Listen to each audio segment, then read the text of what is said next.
Hey everybody, I hope that you're doing well. You just finished up week 4, which consisted of your last reading and your last reading guide, which brings us into week 5. So at this point, your revised project proposal should have also been turned in, and you should be logging some major hours towards your project here in week 5. A couple of other things that I had for you for today. I communicated that the Research and Creative Works Conference was alive and functional. It kind of is. There's a lot of great information on there about dates and that you can sign up now. The problem is that you can't really sign up now. One of the students in our class, Mark, pointed out to me that when you click on the registration button, you get an error page, and I went and checked that myself, and sure enough, that is the case. So I sent off an email this afternoon to the organizers of the Research and Creative Works Conference, which, by the way, are some students here from BYU Idaho who are probably volunteering their time to let them know that the site isn't fully functional, that the students need to be able to register. So I will let you know as soon as I hear back from them and any other developments that there are as far as that's concerned. I really do look forward to going through your revised project proposals this week, and I will let you know if I have any reservations about any changes that you've made. A few of you have already reached out to me prior to submitting it, asking me some questions and making some refinements, which was to be expected, and that's great. If there's anything else that was left hanging or that anybody has questions about, please contact me.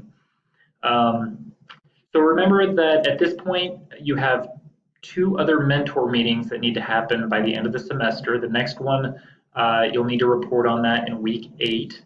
And this coming week, in week 6, I will send out a new sign-up sheet for you to sign up to meet with me for your second instructor meeting. I'll start meeting with 1/3 of the class beginning in week 7, and those meetings will take place from week 7 to week 10 about. So I hope that you had a wonderful general conference. I'm still kind of on a high from that. A lot of great information, and I hope to be able to continue to go over the revelations and amazing things that we learned in general conference.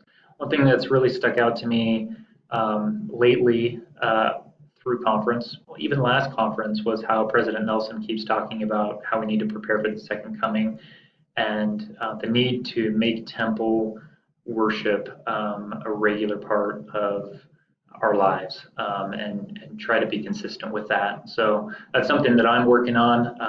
A quote from that I wanted to share with you today talks about that from the last conference, from the very last talk.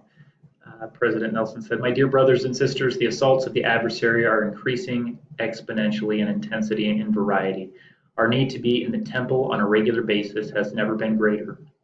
I plead with you to take a prayerful look at how you spend your time and invest time in your future and in that of your family. If you have reasonable access to a temple, I urge you to find a way to make an appointment regularly with the Lord, to be in his holy house. Then keep that appointment with exactness and joy. I promise you that the Lord will bring the miracles he knows you need as you make sacrifices and serve and worship in his temples." Throughout my life, I've lived closer or further away from a temple. When we first moved to Indianapolis, we lived about 2 hours from the Louisville, Kentucky temple. And then, so we didn't get to go very often. And then one was built in Indianapolis. And so my wife and I got to go about once a month. And now that we're here in Rexburg, we're only like 5 minutes away from the temple. So tried to increase my temple attendance, and being a convert myself, there's a lot of people in my family line that need help on the other side. So it is one of the ways that I can serve them while bringing an added measure of the Spirit to my life. And like President Nelson says here, trying to fortify myself against the adversary. So I encourage you to follow the words of our prophet. Again, if you have any other questions about the course or about anything that you have here in the near future, please feel free to reach out to me. I will talk to you again next week.